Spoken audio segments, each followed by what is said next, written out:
Lui, c'est Peter Levels, une superstar chez les indie hackers. Et ça, c'est Fly Peters, son simulateur de vol multijoueur qui défie toute logique. Pour vous donner quelques chiffres, Fly Peters, c'est 3000 lignes de code générées par IA, plus de 320 000 joueurs depuis son lancement et plus de 87 000 $ générés en 17 jours. S'il maintient cette trajectoire, ce jeu générera plus d'1 million de dollars par an. Et le plus fou dans tout ça, Peter Levels n'avait absolument aucune expérience en développement de jeu avant ça. Mais derrière ce qui semble être une grosse anomalie, il y a des éléments bien tangibles et c'est ce qu'on va disséquer ensemble dans cette vidéo.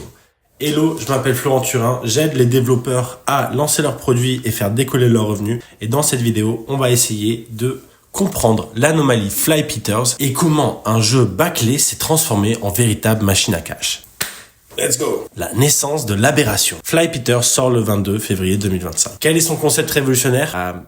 Il y en a pas. C'est un jeu style sandbox, sans objectif précis, pas de gameplay structuré, pas d'histoire, pas de narration, juste une grosse expérimentation avec des graphismes à la Minecraft. Hyper basique. Je vous résume la genèse. Le 27 février, en 30 minutes, sur un coup de tête, Peter lance ça.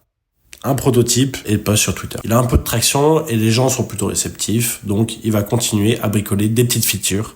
Puis, 3 jours plus tard, il lance le mode multijoueur grâce au feedback de sa communauté. Et là, les réactions ne se font pas attendre. Beaucoup d'enthousiasme d'abord, avec en quelques heures plus de 500 personnes qui vont essayer le jeu en simultané, mais aussi quelques frustrés qui vont tenter de mettre le jeu à terre avec une attaque DDoS. Mais voilà toute l'ironie, plutôt que partir en chute libre, cette attaque a propulsé le jeu encore plus haut. Elle a amplifié sa viralité, augmenté son exposition et transformé un simple projet expérimental en un mini phénomène culturel. La croissance fulgurante. Pour beaucoup dans l'industrie, ce jeu est une véritable aberration. Je cite, un jeu sans gameplay, sans objectif clair, avec une esthétique horrible. Et pourtant, sur le feedback d'un user, Peter lance rapidement un lien Stripe pour commencer à monétiser son jeu. Il commence gentiment à générer des sous avec 1270 $ de revenus en seulement 72 heures, ce qui est pas dégueulasse. Et aujourd'hui, un mois après son lancement, il doit largement avoir dépassé les 100 000 $ avec un code qui est généré à 100% par Cursor. Certains vont se dire, oui, si ça marche, c'est parce qu'il était déjà connu. Et c'est sûr que 400 000 abonnés sur X et le retweet d'Elon Musk, ça aide, mais ça explique pas tout. Et la réalité est bien plus nuancée, vous vous en doutez. Si tu fais un truc nul, même si t'es connu, ça ne marchera pas.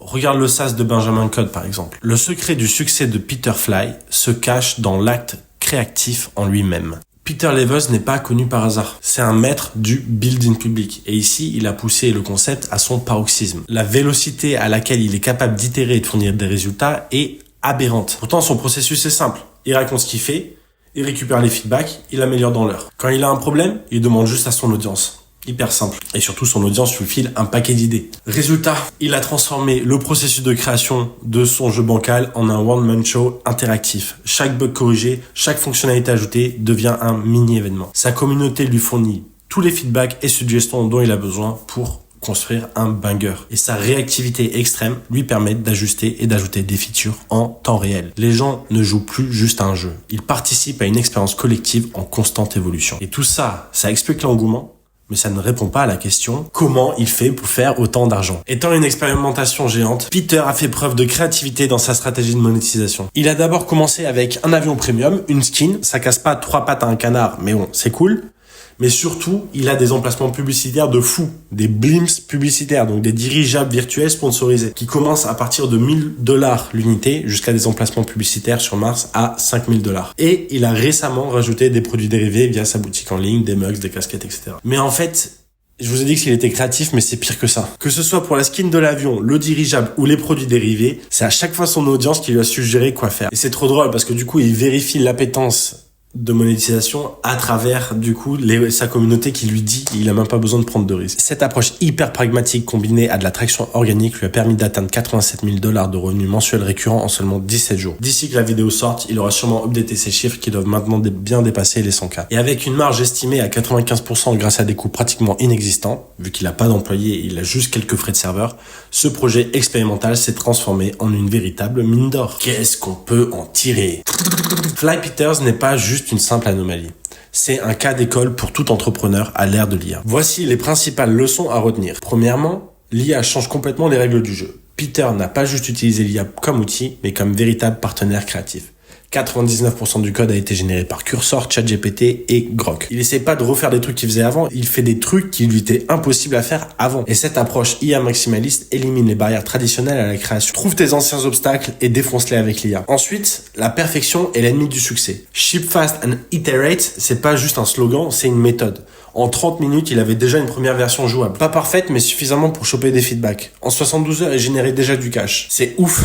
Enfin, la distribution prime sur tout le reste. Un truc bancal, mais bien visible, marchera toujours mieux que le meilleur jeu au monde invisible. Peter s'est créé le plus beau des actifs en sa communauté et sa capacité à partager ce qu'il fait de manière transparente et sans complexe. Peut faire le fataliste cynique et dire que c'est facile pour lui vu qu'il a déjà une audience, mais c'est un peu comme dire « j'irai à la salle quand j'aurai mon body summer ». Tu ne te construis pas une audience pour pouvoir faire des trucs cool. Tu fais des trucs cool pour te construire une audience. Lui, il a construite en expérimentant et donc en échouant publiquement. Plus de fois que 100% des gens qui regarderont cette vidéo, moi y compris. Mais il y a un dernier élément dont on n'a pas parlé qui explique le vrai succès de Fly Peters. C'est l'alignement parfait entre audience, timing, exécution et storytelling. Ce n'est pas simplement le jeu qui réussit, mais aussi l'histoire qu'il raconte, à savoir l'entrée dans une nouvelle ère de la création numérique. L'émergence du vibe coding. Fly Peters n'est plus qu'un simple jeu, c'est devenu l'ambassadeur d'une tendance émergente baptisée le vibe coding. Né sur X via Andrei Karpathy, le cofondateur d'OpenAI en février 2025, le vibe coding est un concept en pleine explosion. L'idée est simple, plutôt que de se concentrer sur la technicité, on se concentre sur la vibe. Tu vas décrire ton idée et tu vas laisser l'IA faire le reste. C'est un processus rapide, créatif, chaotique, mais beaucoup plus fun et qui évidemment ne met pas tout le monde d'accord. Certains y voient un potentiel créatif illimité, d'autres au contraire y voient de grosses limites en termes de qualité et de maintenance. Donc une grosse tendance qui divise certes, mais qui a mis Peter Levels au cœur de cette révolution. Lui qui a parfaitement compris les enjeux. Il est aujourd'hui un vrai catalyseur de la tendance à tel point qu'il organise en ce moment même le Vibe Coding Game Jam, une compétition ouverte de création de jeux fun par IA. Fly Peters, c'est un peu le premier de sa génération. C'est l'étendard d'un nouveau monde où coder devient aussi simple que d'exprimer une idée. Aujourd'hui, le monde veut voir jusqu'où il peut aller avec sa dette technique aussi grosse que son audience. Pour demain, mieux dépasser ses limites. Au-delà du succès, ce qui se joue avec Fly Peters va bien au-delà d'un simple jeu à succès. C'est l'avant-garde d'une transformation radicale dans la création digitale. Que vous soyez pour ou contre, une chose est certaine. Le vibe coding redéfinit les règles du jeu. J'en ferai bientôt une vidéo dédiée, donc abonne-toi pour ne rien rater et dis-moi en commentaire ce que tu penses du vibe coding, ça m'intéresse. Good vibes!